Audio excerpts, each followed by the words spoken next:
I'm falling for it every time. I'm falling for it largely because I'm just a George fan and I want to see him fight. But I am starting to think more and more that me and you and everybody else are all getting suckered in because, here's the backstory on George. He's got incredible sponsors. He's got Gatorade. He's got Bacardi rum. He's got Under Armour meat. He's got some mainstream sponsors that nobody else in this space has been able to touch.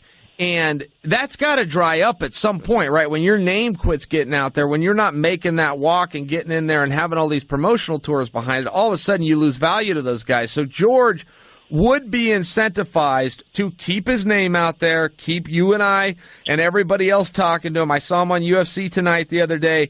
He would have a definite motivation to do that. The other side of it is he jumped in the USADA pool. He's now saying, give me Tyron Woodley, I'll sign right now. He's now saying there's a show in Toronto in a matter of months, and I'm ready to compete on it. So I am still falling for it. I'm drinking the Kool-Aid. I think George is going to fight again. But if he doesn't fight in Toronto, I'm out. I will not plug George, I just won't, because when he passed up on UFC 200, Chris, look, the way his contract works and with the back-end points that he gets, he was staring at a floor of $12 million and a ceiling of 15 based on projections. So if he's not going to come back for 10 to 15 million, he's got the same contract. Even if he fights in Toronto, he does great. He could do 5 to 6 million. Good payday, but if you're not coming back for 15, you're not coming back for 5. That's my opinion.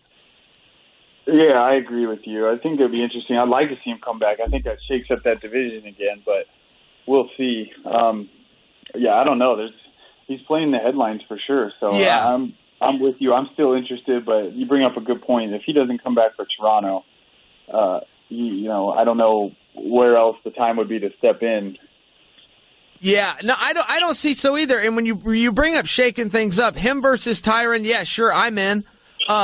Him versus Nick Diaz, I'm in even more. Even though the title's not on the line, I'm in for that fight even more. Then there's been this talk about a catchweight, George versus Conor at 160. Well, that's going to break every record in the history of records.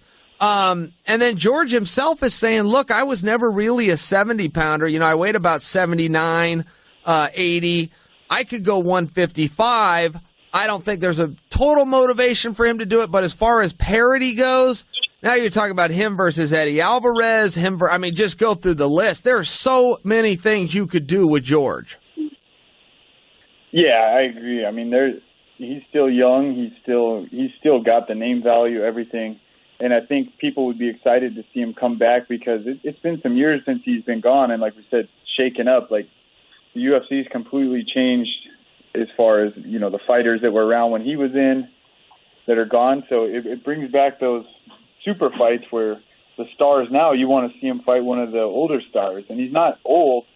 And it wasn't that long ago, but the UFC has changed so much in just a short amount of time that it would be awesome to see him have that comeback and fight some of these guys that have had a chance to build themselves up since he's been gone. Yeah, and then, he's one of those nut bars that just really enjoys exercise. He got into gymnastics, but when he got into it, he started going every day, and then when he travels, he always lines up workouts. If he's in L.A., boom, he's over at Wild Card getting rounds in with Freddie Roach. When he's at home, he's working out and in the gym every day. I hear that from his own teammates.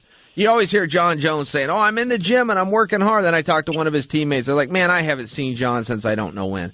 With George, you talk to George's teammates, he's the first guy in the room. He's the last guy to leave, and he's training for nothing. He's just one of those nuts that loves working out. So, yeah, man, he could step in right now. I saw George on UFC Tonight. He said something that was interesting, because it was very objective. And he said, if I come back, I can't come back the same George. He said the sport gets better all the time. I've been out since 2013. The sport is much better now than when I was in there, and I was struggling in my last fight with Johnny. He said, if I come back, I've got to be better than I ever was. And he's right. That's good, objective talk from a guy that is essentially undefeated in the last decade. I realize the Matt Serra miss or whatever, but he's essentially undefeated. But that's why, it's that work ethic, it's that attitude, and it's that understanding that just because I'm the champ doesn't mean I'm the best. There's another guy coming up all the time. I don't know, man. I hope George comes back, but I'm ready to tell you, Chris, if he doesn't come back by Toronto, I'm out. He can count me off the bandwagon. I'm not helping him perpetuate this rumor anymore.